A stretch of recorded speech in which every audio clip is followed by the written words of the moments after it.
एक समय की बात है। सुनहरे महलों और विशाल बागों वाले एक राज्य में राजकुमारी अर्चना रहती थीं। अपनी खूबसूरती, तेज बुद्धि और बेइंतहा शान के लिए अर्चना बहुत प्रसिद्ध थीं। परंतु उनके दिल में घमंड की एक गहरी जड़ थी।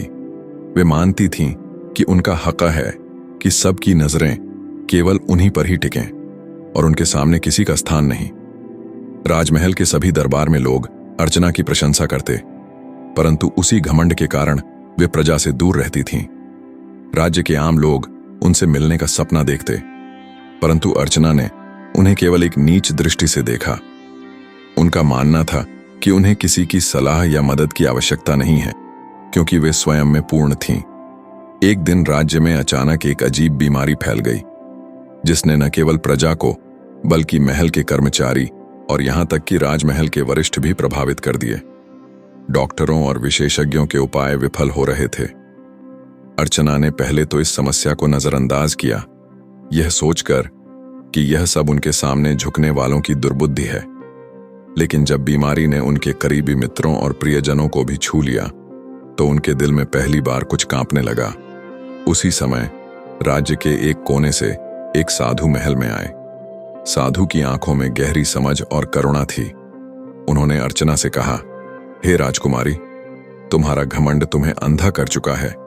असली शक्ति दूसरों से ऊपर उठने में नहीं, बल्कि दूसरों का हाथ थामकर चलने में है। साधु की बातों ने अर्चना के भीतर कुछ ऐसा जगाया कि उन्होंने पहली बार अपने दिल की गहराई में झांकने का प्रयास किया। धीरे धीरे अर्चना ने महसूस किया कि उनकी सारी उपलब्धियां उनके घमंड की वजह से अधूरी हैं। उन्होंने अपनी गलती स्वीकार की और प्रजा के साथ मिलकर बीमारी के खिलाफ काम करने का निर्णय लिया।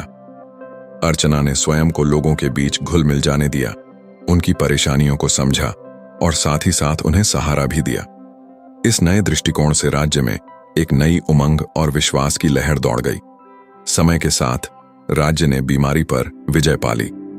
अर्चना की बदलती सोच ने पूरे राज्य में खुशहाली और भाईचारे का संदेश फैलाया। उन्होंने जाना कि असली शान और महानता दूसरों की सेवा में है, न कि अपने आप में खो जाने में। अर्चना की कहानी आज भी बताती है कि घमंड का पर्दा हटाकर विनम्रता और करुणा अपनाने से इंसान न केवल स्वयं में बल्कि पूरे समाज में सकारात्मक बदलाव ला सकता है। असली शक्ति और शान दूसरों की मदद करने में है और अपने आप में निहित विनम्रता ही सच्चे नेतृत्व का आधार है।